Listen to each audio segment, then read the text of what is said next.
अस्सलामुअलैकुम, आदाब, नमस्कार, सत श्री अकाल, जय हिंद, जय भारत। आज मैं वीडियो को कुछ इस तरह से शुरू कर रहा हूँ। जी हाँ, इसलिए इस तरह से शुरू कर रहा हूँ कि मैं आज सभी भारतवासियों से मुखातिब हूँ, सभी भारतवासियों से बात करने आया हूँ। क्या बात करने आया हूँ, ये बहुत ज़रूरी है समझना। पिछले कई दिनों से लगातार देश के प्रधानमंत्री नरेंद्र मोदी, उत्तर प्रदेश के मुख्यमंत्री आदित्यनाथ योगी, आरएसएस चीफ मोहन भागवत एक बात कहते आ रहे हैं कि हिंदुओं एक हो जाओ। मैं जानना चाहता हूं ये किस मामले में कहना चाहते हैं। मैं अपने हिंदू भाइयों से मुखातिब हूं और उनसे पूछना चाहता हूं कि आपको किस वजह से और किस मामले में एकजुट किया जा रहा है। क्या आपको रोजगार देने के लिए एकजुट किया जा रहा है? क्या आपके बच्चों को शिक्षा देने के लिए एकजुट किया जा रहा है? क्या आपको आपके भविष्य के लिए बेहतर बनाने के लिए इकट्ठा किया जा रहा है, एकजुट किया जा रहा है? आज गिरिराज सिंह ने भी ये शब्द कहे हैं कि हिंदुओं को एकजुट होना है, एक होना है, बटेंगे तो कटेंगे। मैं पूछता हूं कि वो कौन है जो भारत में हिंदुओं को काटने की बात करता है? वो कौन है जो भारत में हिंदुओं को काट सकता है? मेरी निगाह में, मेरी नजर में कोई नहीं है, क्योंकि भारत में हर नागरिक आजाद है। और खास करके अगर हिंदू भाइयों की बात की जाए तो मुख्यमंत्री आपका है, प्रधानमंत्री आपका है, जज आपका है, पुलिस आपकी है, मीडिया आपका है, सब कुछ आपका है, तादाद में आप हैं। फिर ये लगातार आपको भड़काने की कोशिश क्यों की जा रही है? लगातार आपको डराने की कोशिश क्यों की जा रही है? गिरिराज सिंह जैसा लगातार भाषण देता आता रहता है, वो आपको पता है, वो जहर उगलता रहता है हर समाज में। हर बार वो मुसलमानों के खिलाफ जब भी बोलता है तो मुसलमान मुसलमान करके गंदी और घटिया अल्फाज जरूर इस्तेमाल करता है। इस बार भी उसने कहा है कि भारत के अगर सभी मुसलमान पाकिस्तान चले जाते तो हमारे देश में बहन बेटियां सुरक्षित होती। मैं गिरिराज सिंह को चैलेंज करता हूं कि भारत के एक दिन के बलात्कार की फेहरिस्त लिस्ट निकाल लें और उनके आरोपियों के नाम निकाल लें। चलिए, एक महीने के निकाल लें, एक साल के निकाल लें, एक फेहरिस्त निकाल लीजिए, बलात्कारियों के नाम निकाल लीजिए और मुझे बताइए कि आखिर कौन है। खैर, मैं इस पर नहीं आऊंगा क्योंकि अभी अभी जब मैं ये बात आपसे कह रहा हूं, इस वक्त भी भारत में कहीं ना कहीं कोई ना कोई रेप जरूर हो रहा है। आश्चर्य होता है,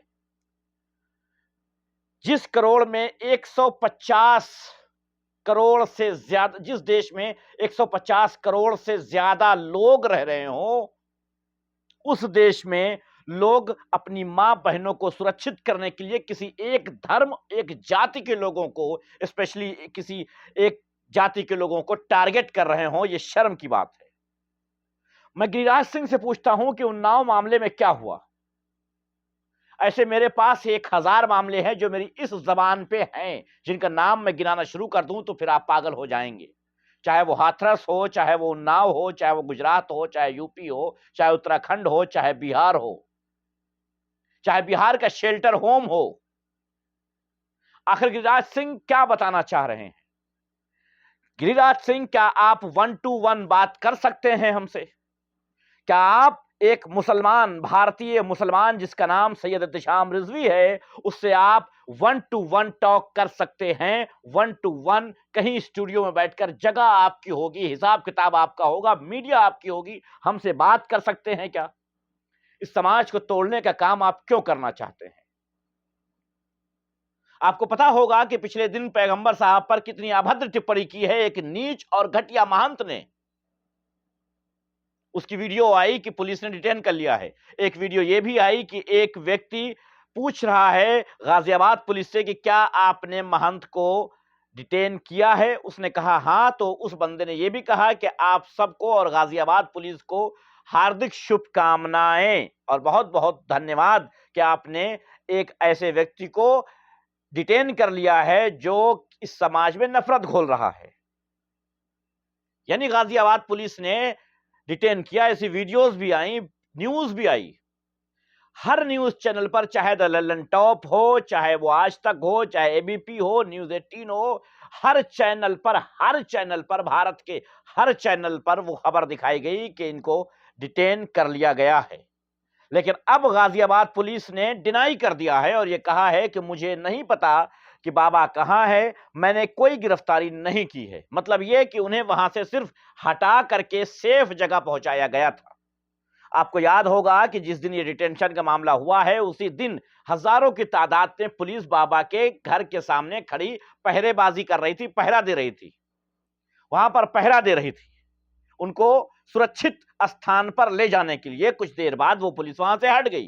तो अगर वो बाबा को वहां से हटाया नहीं गया था तो फिर वो पुलिस कैसे हट गई? क्या कुछ घंटों के लिए पुलिस सुरक्षा देने गई थी? नहीं, बाबा को वहां से हटाया गया है और उसके बाद पुलिस हट गई, क्योंकि बाबा को वहां से सेफली निकाल करके दूसरी जगह शिफ्ट कर दिया गया है। वाजिद खान नाम का एक ट्विटर हैंडल जो देश में ऐसी भावनाएं जो फैल रही हैं उनकी सिर्फ खबरें देता था।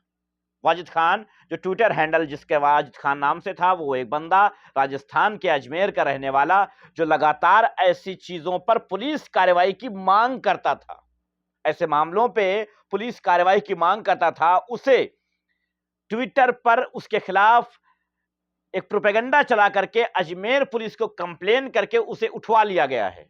मैं बात कर रहा हूं राजस्थान की। उसे अरेस्ट कर लिया गया है और उसके ऊपर गंभीर धाराओं में उसे जेल भेज दिया गया है। क्यों? क्या इस देश में एक मुसलमान अब यह भी नहीं कह सकता है कि हमारे पैगंबर को उल्टा सीधा बोलने वाले के खिलाफ कार्रवाई की जाए? क्या इस देश में मुसलमान इस तरह से रहे कि बस डर के जीना है? आज की बहुत सारी खबरें आई हैं, मैंने अभी तक खबरों को डिटेल नहीं देखी है और डिटेल में आपको अभी बता भी नहीं रहा हूं, लेकिन एक संक्षिप्त में बता दे रहा हूं। एक वीडियो मेरी नजरों के सामने से आई है कि कहीं नात पड़ी जा रही थी, पैगंबर साहब के लिए नात पड़ी जा रही थी, जिसको हिंदू लोगों ने आकर के हिंदुओं की संगठन जो होते हैं वो भीड़ ने आकर के रोक दिया है और नारेबाजी की है। क्या अब हम अपने प्रोग्राम में ये भी नहीं कर सकते हैं? तो ये नजर, अभी मैं इसके ऊपर श्योर नहीं हूं, मैं बता दे रहा हूं, इसमें मैं श्योर नहीं हूं। अभी मैंने वो न्यूज मेरी नजरों से जरूर आई है, सामने आई है, लेकिन मैंने अभी उसको देखा नहीं है कि वो कितनी रियल है। अगर ऐसा है तो गलत है, लेकिन ये हालात तो है ना। अगर ऐसी कोई फेक न्यूज चलती भी है तो लोग उसके ऊपर भरोसा कर लेंगे। उसकी वजह यह है कि इस देश में हालात ऐसे बना दिए गए। आज की तादाद में मेरे पास 10 ऐसे मुजरिम हैं जो लगातार पैगंबर साहब पर गलत टिप्पणी करते आ रहे हैं।